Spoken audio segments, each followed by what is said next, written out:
Bonsoir, dans l'actualité ce soir, le chef de l'État était ce samedi dans le Hamana. Professeur Alpha Condé a procédé au lancement de plusieurs infrastructures routières dans cette localité, un véritable offre de soulagement pour les usagers de la route.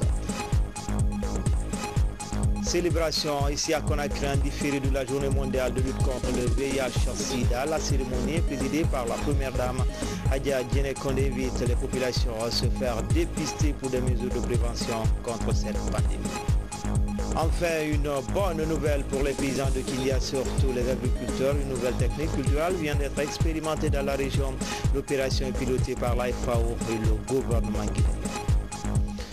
Voilà pour le sommaire. Encore une fois, bonsoir à toutes et à tous. Bienvenue dans cette édition. On prend la direction de Kouroussa où le président professeur Alpha Condé a procédé au lancement des travaux de butimage de la nationale numéro 1 d'Abola Kouroussa en Delo et de la voirie urbaine de Kouroussa. Il s'agit en tout de 171 km en vue de soulager les populations de Hamana. La cérémonie a connu une forte mobilisation. Ibrahima Keita du bureau de presse de la présidence. 151 km de route en chantier à partir de ce jour. Le début des travaux a été lancé par le chef de l'État par ce geste. Il s'agit de la route d'Abola Kouroussa en Delo. Le premier d'Abola Sissela pour une distance de 68 km et le deuxième 83 km Sissela Kouroussa. En plus des 151 km de bitume de la route nationale numéro 1 sur financement extérieur, le chef de l'État accorde à la ville de Kouroussa 20 km de bitume au compte de la voirie urbaine et sur le financement du budget national. Les travaux de cette voirie seront exécutés par BGEC, une entreprise de droit guinéen. Ce qui explique d'ailleurs cette mobilisation des populations de Kouroussa qui, à travers des pas de danse, ont magnifié leur reconnaissance au président de la République, le professeur Alpha Condé. L'objectif de cette autre action du chef de l'État est clair: soulager les populations du pays ainsi que celles des pays voisins comme le Mali. Ici, au centre préfectoral de Kouroussa, ils sont sortis pour être témoins de ces faits historiques. C'est pourquoi, dans son intervention, le préfet de Kouroussa, après avoir rendu hommage au professeur Alpha Condé, est revenu sur quelques actions du chef de l'État en si peu de temps. Projet qui va améliorer la circulation des personnes et leurs biens n'est qu'une suite logique du noble et ambitieux programme de développement de notre cher Guinée et qui rallonge la liste des acquis de votre régime en faveur des populations à la base. Nous citerons entre autres la politique favorisant l'auto-emploi et emploi des femmes et des jeunes par leur accès à des crédits de proximité à travers la MIFA et l'LCD. L'organisation d'un concours pour le recrutement des jeunes cadres afin de renforcer et rajeunir l'administration publique. Un soutien fort en faveur du monde paysan pour la mise à disposition des intrants en quantité et en qualité. La relance de la filière coton. La fourniture et l'installation des lampadaires solaires dans toutes les préfectures et sous-préfectures. A rappelé que le financement des travaux de ces routes et bien d'autres se situe dans le cadre d'un vaste programme de développement que le président de la République, le professeur Alpha Condé et son gouvernement ont initié pour le bien-être des populations.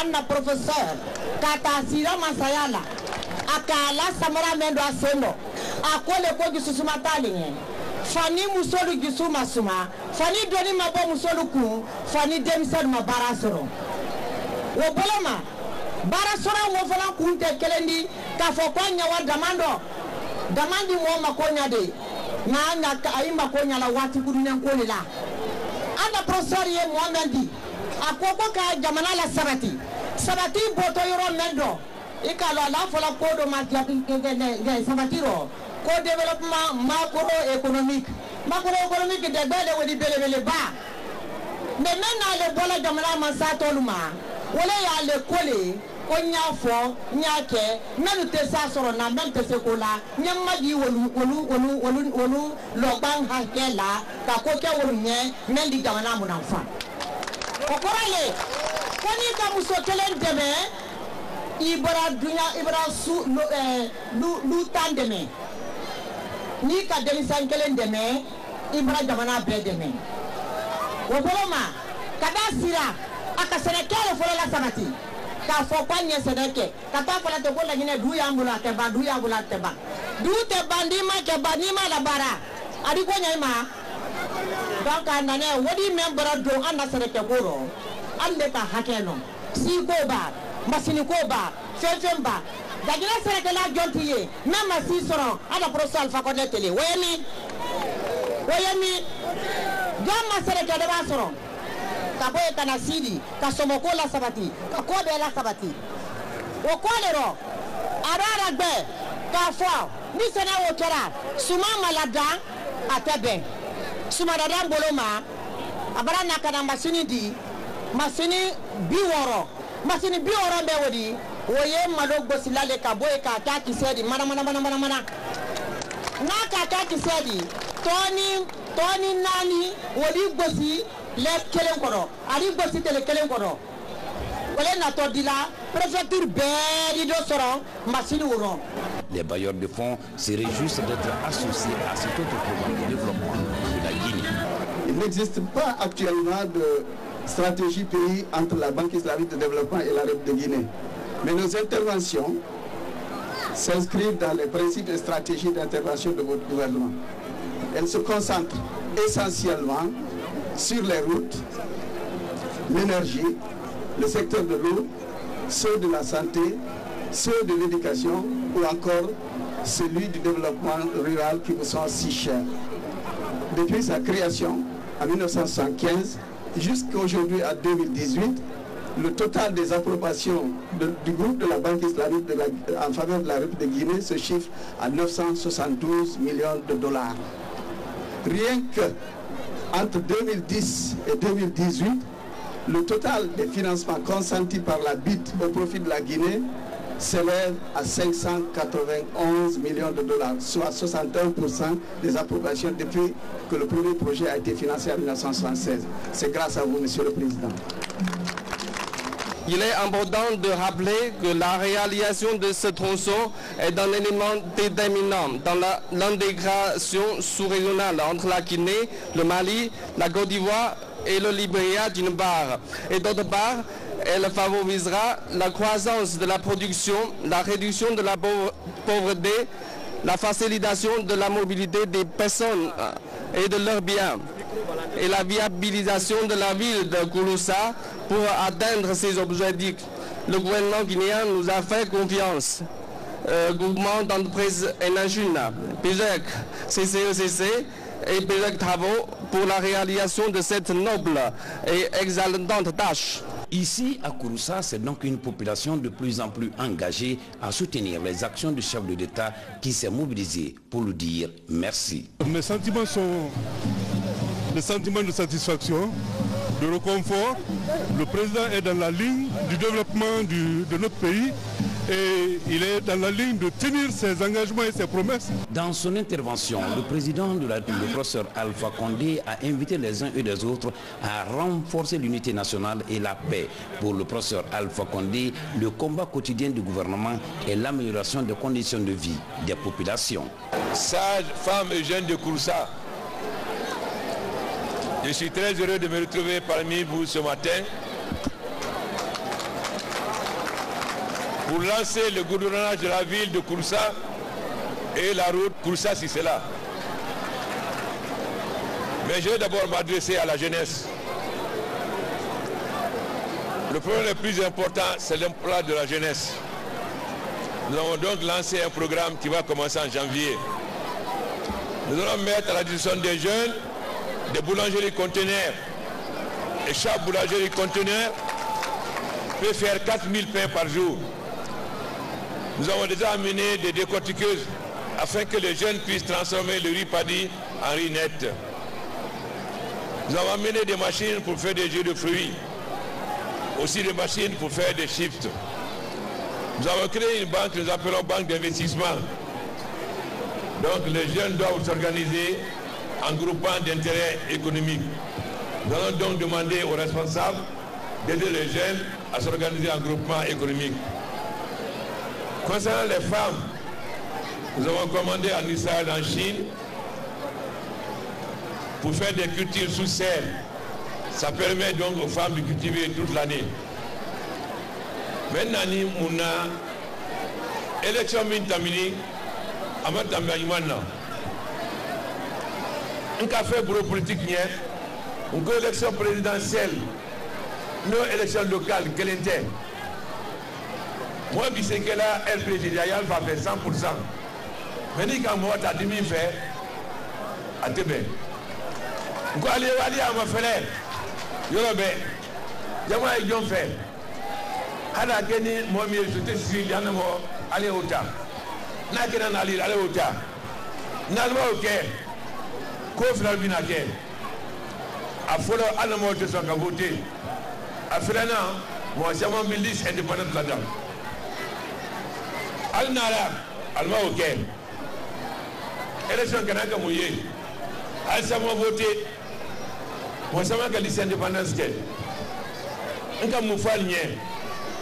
Nani en 91. Khalid 2013 sans Lolu. Bi. Aïe, c'est une chanson qu'il dit. Ni ka mo tanta jamana kono mo worobla dinim selle ni ka ote ko ka parti kal gwan santadi ka dol toye parti c'est amana donc en bas décision da à partir de lundi demisel wo ka va soumettre bekono ka bureau de jeunesse renouvelé comité de base sous-section section. Nous avons un congrès de la jeunesse. Nous sommes vivants. Nous avons bureau de renouvelé, comité de base, sous-section, section. Car le congrès, nous avons dans le parti de congrès. Autrement, Fankaba dit musulman, nous devons se louer. Pas mollier, à la tête de parti de la Tamana, ni sans, voilà, c'est Rodo, et c'est pour la Boutoum. N'a que Moutolana, Hana eu le parti boulot, avait eu un boulot. Donc, Albert Parti Kaltadi. On va faire la partie là. Donc, on essaie cette partie là maintenant. Mais, LPG Albeni Kasewa. Voilà, ni barake, ni sans voir la colonne. Nani, opposition qui a délivré la titima sans fila. Comment ça m'a fait du pétrole? Et voilà, dans la sans fila. Mais voilà, ni barake avant de s'en dire. Donc, mais, à Siamantoni, surtout, nous sommes nous, de M. Labara. À nous, Kassila Labin, Kaboulo. En a traité de son appui, ni de la parole, Boumaketa. Au bina, moi, de mes Kaboulo, ni de Kobagole. Alors voilà, et quand, à clôture, allez Kawoke. Président Kawoke, ni Kake, nous comprenons. Après, avec un moitié pays. Donc, le qui s'est fait là pour gagner au bord. Il y a un soigné. 1000 décès de la Guinée au voyage. 1000, mon chemin de séparer la 1000. 1000 ans de Malamouna, on va dire, il y a ça à la main, il y a chemin de fer là-bas, il y a pas d'affaire. La Guinée, Bangaï, m'ont dit, ce n'est agro-business. Car ce n'est qu'à transformer, on est en Bangaï. Donc, il faut qu'il y ait un Bangaï du cinéma. Maintenant, ce n'est qu'un Tafiroya, il faut qu'on transforme une usine. Voilà, mais, comme on a là, quand il y a fait pour moi, ça m'a 3000. Allez, allez, en du monde là, on ne peut pas vendre moins de 6 000. Moins de 6 000, non. Donc, bravo, ça me donne tout le monde. Allez, là. Dans le massage, le gouvernement va à 100, après on va exporter. Alcana son galon, on va faire 3 000 ou 4 000. Si ce n'est pas 6 000, il faut refuser. Dans la zone, il faut seulement voir tamni. Voilà, c'est mon frère mais voilà, quand il y a la macroéconomie, côté là, assez santé. Voilà, mais un des voilà, dans la min yalla c'est changé donc delilu adhésion ka groupement d'intérêt économique là-dedans banque du Rwanda là kabara une partie avec Al-Qadi une partie à devant de la groupe après Nalbana avec Al-Qadi Moussoul Fana c'est la même chose donc on a dit qu'à Kabul Parnier mais dans la zone ça c'est bien aller dans ça pour inaugurer bien conseillé pour qu'on y avoir sous-titré d'économie en y comment y a le canamé min ben ni ma ben parce qu'il y a fonctionnaire comme un pays nous on le premier du pays beaucoup de sous-préfets il n'y a pas de sous-préfet adjoint il n'y a pas beaucoup de receveurs donc la santé est désertée par certains médecins tout médecin qui vient sera exclu et d'autres médecins vont venir à leur place. Donc nous allons venir voir tout ça et trouver des solutions à tout ceci. Dans ton an, là, nous allons voir rien. Car il y a tout le monde qui a pour ça, ensuite, à quel laisse là-dedans. Donc, quand on est à, oui, d'abord, c'est cela. Comment nous sécurons dans la date, c'est cela, à ma grande que pour ça, c'est cela. Oui, il faut, oui, Après Issikouroussa, le président de la République, le professeur Alpha Condé et sa suite se rendront dans la préfecture de Sigiri pour d'autres actions en faveur des populations. Dans le reste de l'actualité, le chef de gouvernement a reçu en audience successivement le directeur pays de Shell Fond et l'ambassadeur de Turquie en Guinée. Les entretiens ont porté essentiellement sur le renforcement de la collaboration avec ses différents partenaires. Compte rendu d'audience, Hadi Kamara, Kabasouma, Ousmane Kobele Keita. C'est une délégation de Shell Fond. Elle est conduite par son directeur régional Afrique. Ici, Victor Aïe et le Premier ministre chef du gouvernement échangent sur les dispositifs mis en place pour protéger et promouvoir les droits des enfants et des femmes. In the social sector, on an annual basis, mon organisation contribue chaque année à hauteur de 4 millions de dollars par an. Nous intervenons dans l'éducation, particulièrement au niveau du préscolaire, où nous assurons que les enfants les plus petits bénéficient donc des apports nécessaires pour pouvoir accroître leur développement. Nous intervenons également dans le secteur de l'accroissement des revenus des femmes. Et cela est un secteur essentiel où nous accompagnons le secteur à pouvoir accroître les revenus des femmes pour pouvoir permettre de s'autonomiser. Peu après cette audience, le chef de gouvernement a rencontré l'ambassadeur de la Turquie en Guinée. Madame Nour Sagman était venue dire au revoir au Premier ministre Dr Ibrahima Kassori Fofana après 3 ans et demi de mission diplomatique bien remplie en Guinée. Remercier le président Alpha Condé, monsieur le Premier ministre, le chef du gouvernement ainsi que tout le gouvernement et tous mes collègues, collaborateurs guinéens qui m'ont facilité ma tâche et qui ont fait que ces 3 ans et demi se sont passés facilement et que j'ai pu réussir ma mission. Vous le savez, depuis que je suis arrivée, il y a eu plusieurs visites.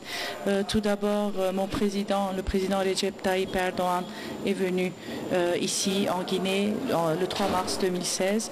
Le président Alpha Condé est parti en Turquie la même année, le 27 décembre, pour une visite officielle. Et le président Alpha Condé est parti plusieurs fois en Turquie pour diverses occasions, qui sont des conférences internationales ou régionales. Et tout ça, nous avons tous essayé d'être dignes de l'amitié qui s'est instaurée entre les deux chefs d'État, et j'ai eu la chance de travailler dans une période où vraiment les relations se sont énormément développées. Le Premier ministre s'est dit satisfait des jalons posés par cette diplomatie, surtout dans le domaine de la formation des étudiants, des transports, du commerce et de l'économie. À l'Assemblée nationale, la présentation des budgets des différents ministres en charge de l'éducation, ils sont tour à tour passés devant les parlementaires pour défendre leur programme pour 2019. Tous ont le même objectif, qualifier la formation dans les écoles. Les détails avec François Lama. Pour un budget sectoriel évalué à plus de 1675 milliards de francs guinéens, soit un accroissement de 200% par rapport à l'année 2018, le ministère de l'Éducation nationale projette plusieurs actions en 2019. Le défi à relever demeure la gestion de la grève dans le secteur. Sur la question, le ministre a informé des dispositions prises afin de résoudre la crise. Il est regrettable de constater que malgré les efforts fournis par notre gouvernement en matière d'amélioration des conditions de vie et de travail des fonctionnaires, des écoles restent encore perturbées par endroits. Par la sensibilisation de toutes les parties prenantes et la prise de mesures administratives à titre conservatoire, mon département s'est investi à ramener les enseignants en classe. Aussi, comme nous l'avons souligné dans une note technique mise à la disposition de la Commission éducation de l'Assemblée nationale, le gouvernement a également utilisé les voies et moyens institutionnels pour un dialogue franc et constructif avec les représentants syndicaux désignés conformément au dernier protocole d'accord signé le 13 mars 2018.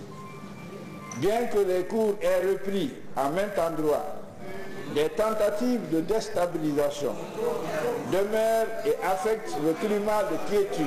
C'est pourquoi nous vous invitons, honorables députés, à vous joindre à nous en vue d'un dénouement heureux de cette crise. Au niveau de l'enseignement technique, des efforts seront déployés en 2019 dans la promotion de l'emploi avec la prise en charge de nouveaux fonctionnaires et la construction des institutions d'enseignement technique pour un budget sectoriel qui s'élève à plus de 211 milliards de francs guinéens. Cette ligne budgétaire permettra également le démarrage des activités du Conseil national du dialogue social dont la mission principale est d'entretenir un dialogue social permanent et aussi de procéder à la vulgarisation du Code du travail au niveau des 8 régions administratives du pays. Le budget 2019 intervient après l'adoption de l'agenda des objectifs de développement durable, ODD, à l'horizon 2030 par la communauté internationale en septembre 2015. La Guinée y a souscrit et conséquemment.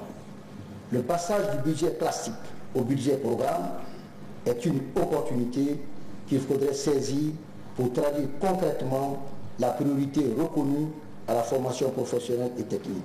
Au ministère de l'Enseignement supérieur et de la Recherche scientifique, ce sont plusieurs actions programmées pour la qualification du cursus universitaire, mais aussi l'appui à la recherche. L'ambition affichée par mon département est de refonder l'enseignement supérieur et revitaliser la recherche scientifique pour faire face à la demande économique, sociale, culturelle et environnementale.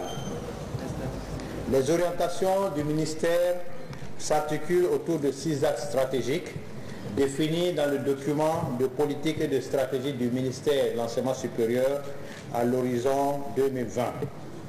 La session se poursuit par des travaux en plénière jusqu'au 15 décembre prochain.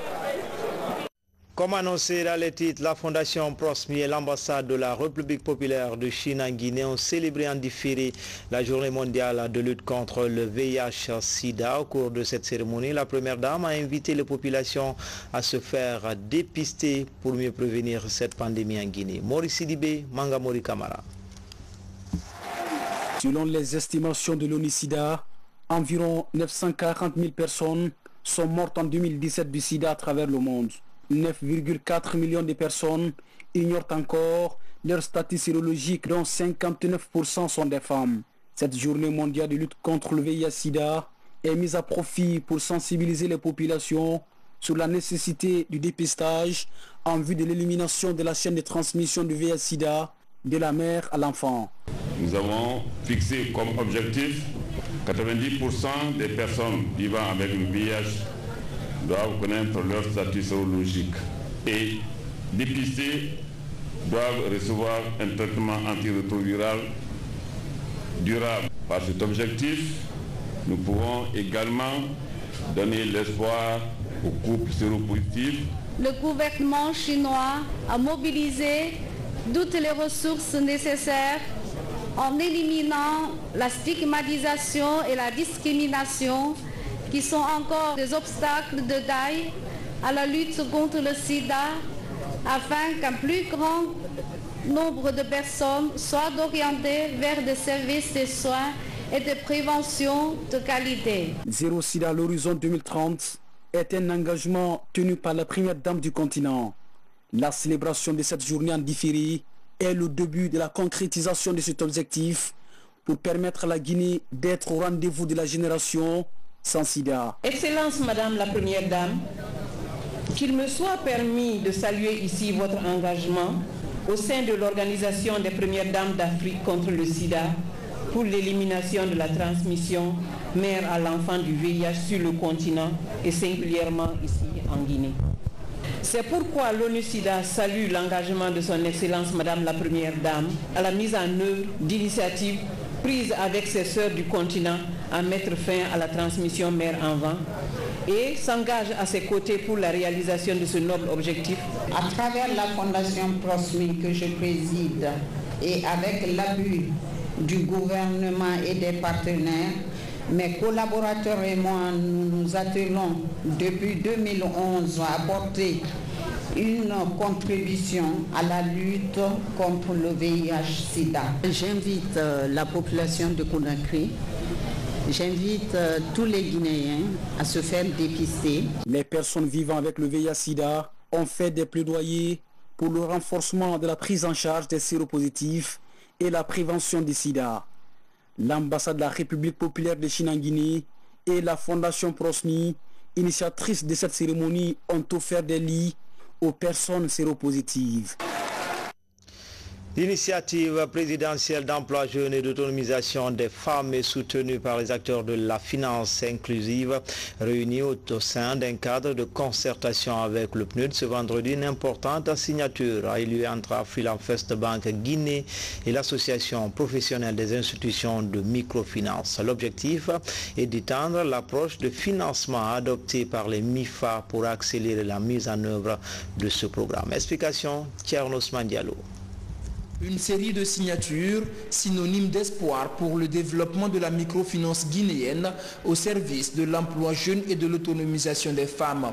Un partenariat entre Philanfest Bank Guinée et l'Association des institutions de microfinance guinéenne qui va permettre de propulser l'économie nationale avec l'exemple réussi des mutuelles financières des femmes africaines et les mutuelles communautaires de croissance.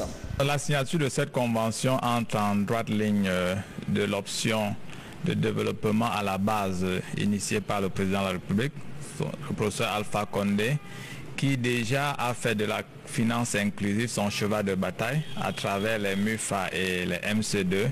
Donc l'idée aujourd'hui, c'est dans un premier temps de pouvoir partager cette expérience des MUFA et des MC2 avec les autres institutions de finance inclusive en République de Guinée, à travers notamment l'aide à la formation, l'aide à leur développement, l'aide à leur contrôle, l'aide à leur financement et surtout un appui en termes de véritablement d'outils modernes de facilitation de l'inclusion financière. Nous avons approché monsieur l'administrateur général de la Philanfest Bank pour qu'il nous aide à partager l'expérience qu'il fait avec les MUFA.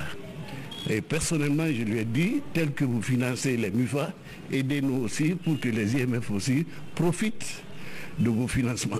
Le partenariat prévoit aussi entre autres l'appui à l'innovation dans la microfinance guinéenne, le développement des institutions pour avoir un impact plus important dans la lutte contre la pauvreté en Guinée. Le programme des Nations Unies au développement et la Banque centrale appuient ce nouveau partenariat. C'est quelque chose que la Banque centrale encourage. Donc nous sommes là dans ce cadre-là et nous mettons en place le cadre légal, le cadre réglementaire pour permettre ce type de partenariat entre les associations professionnelles et les institutions même en place en Guinée. Notre rôle, c'est de poursuivre cet accompagnement au niveau des techniques de mutualisation pour dérisquer l'investissement des populations marginalisées, donc les plus vulnérables, parce que c'est cet accès qui permet aux jeunes de promouvoir l'entrepreneuriat. Ce nouveau partenariat intervient alors que le pays vient de faire le diagnostic de la finance inclusive, un diagnostic qui interpelle les acteurs à développer ce genre d'initiative pour être plus efficace. Vulgariser les bonnes pratiques de supervision des installations aéroportières et les mouvements des avions, c'est la toile de fond d'une session de formation des cadres des pays francophones de l'Afrique de l'Ouest, un programme de formation initié par l'Organisation de l'aviation civile internationale. Diamokaba, Valérie Talimane. La sécurité du trafic aérien, une priorité de l'OACI, Organisation de l'aviation civile internationale. À Conakry, des cadres supérieurs et moyens des pays francophones de l'Afrique de l'Ouest sont outillés pour vulgariser les normes de bonnes pratiques. Un impératif sécuritaire, économique et compétitif. Nous avons acquis beaucoup de connaissances, surtout dans le cadre des stratégies, la mise en œuvre des stratégies et surtout de la surveillance. Et ce n'est qu'une traduction des recommandations, des normes de l'Organisation de l'aviation civile internationale pour pouvoir sécuriser et faire la sûreté au niveau des aéroports parce que la sécurité et la sûreté, c'est l'affaire de tout le monde. Notre souhait, c'est que d'autres formations sur les normes et pratiques recommandées soient organisées à l'endroit des acteurs du secteur aéronautique, mais aussi à l'endroit des décideurs, afin de sensibiliser le plus de personnes et d'avoir dans le secteur aérien des acteurs hautement qualifiés. Ce programme mondial de formation est une nouvelle approche pour renforcer le mécanisme de contrôle et de surveillance aéronautique. Financé par la République populaire de Chine, cette ambition de l'OACI est soutenue par l'autorité de l'aviation civile guinéenne. La plateforme devra intensifier les bonnes pratiques de supervision des installations aéroportuaires et des mouvements des avions. Il reste à mettre en pratique sur le terrain. Et ce sont des professionnels. Et notre métier, c'est du professionnalisme. Je n'ai aucun doute qu'au retour dans leurs postes respectifs, ils vont pouvoir mettre ces connaissances-là en pratique pour le bénéfice de l'aviation civile dans leurs états respectifs et pour l'aviation civile en Afrique. La gestion de la conformité des normes et pratiques recommandées devra permettre aux pays membres de l'OACI d'avoir des avions civils économiques et rentables. Désormais, un passage obligé pour permettre aux États membres de l'OACI de se conformer aux exigences internationales. À présent, je reçois sur ce plateau M. Mamadi Kaba, il est le directeur général de l'autorité guinéenne de l'aviation civile. Monsieur Kaba, bonsoir. Bonsoir, monsieur. Bienvenue sur ce plateau. La Guinée vient d'abriter une formation régionale de haut niveau en matière de respect des normes de sécurité de l'aviation civile, à l'initiative de l'Organisation internationale de l'aviation civile. Quels étaient les enjeux de cette formation, monsieur Kaba? Merci pour la question.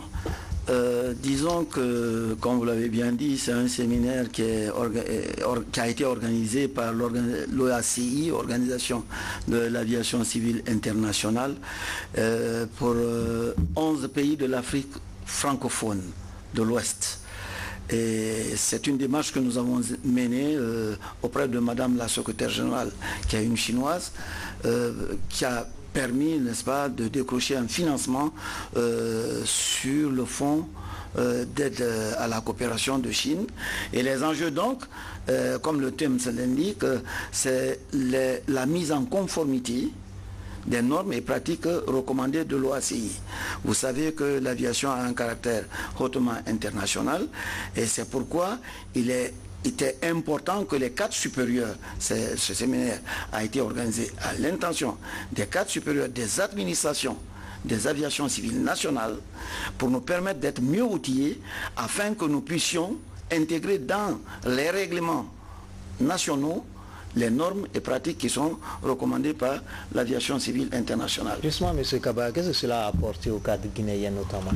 Bon, tout comme vous avez vu tout à l'heure, on vous a expliqué par quelqu'un qui a été interviewé que ça permet, n'est-ce pas, à ce que l'on puisse assurer la bonne surveillance du respect des normes, tant dans le domaine de la sécurité que dans le domaine de la sûreté. En sécurité, en aviation, il s'agit de tout ce qui concerne les aéronefs, comment les aéronefs naviguent en l'air, donc la navigation aérienne, comment les aéronefs sont entretenus au sol, comment ils sont équipés, et cela depuis les pilotes qui les conduisent, ces avions, jusqu'aux techniciens de maintenance, tout ce qui se passe dans l'évolution, l'exploitation des aéronefs.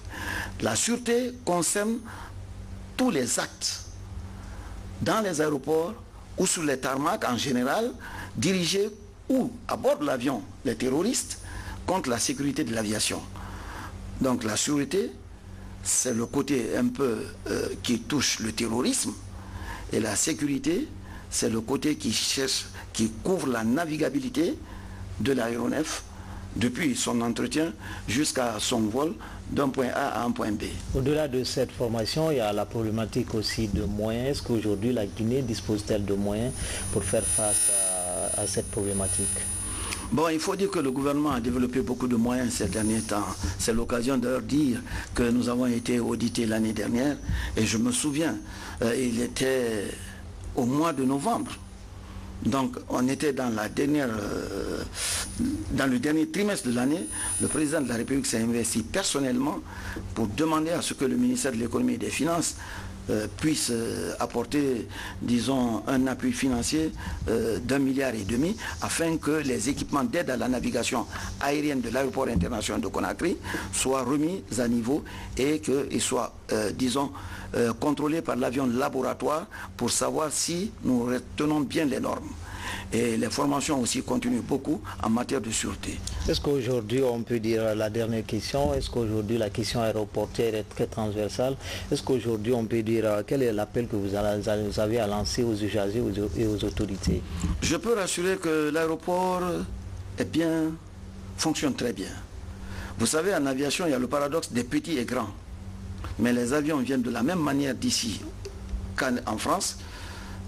Ils vont partout de la même façon, ils atterrissent de la même manière, et les gens, disons, les normes sont pratiquées de la même manière. L'aéroport de Conakry aujourd'hui respecte strictement les standards de l'OACI. Merci M. Kaba d'être venu sur ce plateau. Merci bien monsieur. Au titre de l'actualité, cette nouvelle technique culturelle, c'est du côté de Kindia et le centre régional de recherche agronomique de Foulaya appuie cette opération. À travers cette technique, l'AFAO et le gouvernement guinéen entendent améliorer le rendement à l'hectare. La formation est assurée par une experte burundaise. Le point avec Moussa Bangoura. Ils sont jeunes entrepreneurs, producteurs et autres organisations évoluant dans le domaine agricole à bénéficier de cette expertise burundaise. Un exercice initié par la FAO. Il s'agit d'une approche nouvelle. L'opération consiste à cultiver plusieurs espèces végétales différentes sur une portion de terre avec un rendement amélioré. Ce type de réalisation de champs est appelé jardin de case. Ici, je suis venu pour montrer le modèle. Les Guinéens vont s'adapter avec les conditions du milieu et le matériel qu'on trouve sur place. Et on va faire 3 types. Un sac, donc un étage, donc le kitchen garden en escalier ou en étage, c'est la même chose. Le kitchen garden en sac, un panier ou un pneu, n'importe quel matériel qu'on a, on peut toujours s'adapter. C'est une forme d'agriculture intensive à 100% biologique. Il n'y a pas d'utilisation d'engrais chimiques, il n'y a pas d'utilisation de produits, de pesticides. Et cela permet d'améliorer la qualité sanitaire des aliments qui sont produits sur ces espaces, et donc d'améliorer la santé de la famille. Une coopération technique ficelée entre le gouvernement guinéen et la FAO. Le but est de lutter contre la malnutrition en encourageant les cultures de proximité. Nous, en tant que FAO, face à nos avantages comparatifs, nous travaillons dans le domaine de l'agriculture sensible à la nutrition. Donc nous visons la diversification du système alimentaire des ménages à travers la mise en place de jardins de cases, qui est une approche nouvelle et qui permet vraiment d'avoir des espèces végétales qui rentrent dans l'alimentation directement et qui ont un apport nutritif élevé. Parce que nous avons une ONG partenaire à Kankan qui nous appuie dans la mise en œuvre du projet. Nous avons fait appel à 3 agents de cette ONG, 2 agents de Amproca pour la duplication au niveau de cette zone d'intervention du projet. Ce projet est basé à Kankan, dans la commune de Convergence. Mais la démonstration de cette première expérience s'est déroulée au Centre régional de recherche agronomique de Foulaya, à Kindia. Enfin, sport, football en plus bref et en image, la Super Coupe de Guinée oppose le Wakriace et le Horé Athletic Club. À quelques heures du coup d'envoi, les 2 entraîneurs ont animé la traditionnelle conférence de presse d'avant-match. Guillaume Souma et Patrice Neveu se disent confiants et comptent rafler Dame Coupe. La rencontre est prévue demain au stade du 28 septembre. C'était tout pour les infos. Tout le plaisir a été pour moi de vous servir. À demain, Inch'Allah.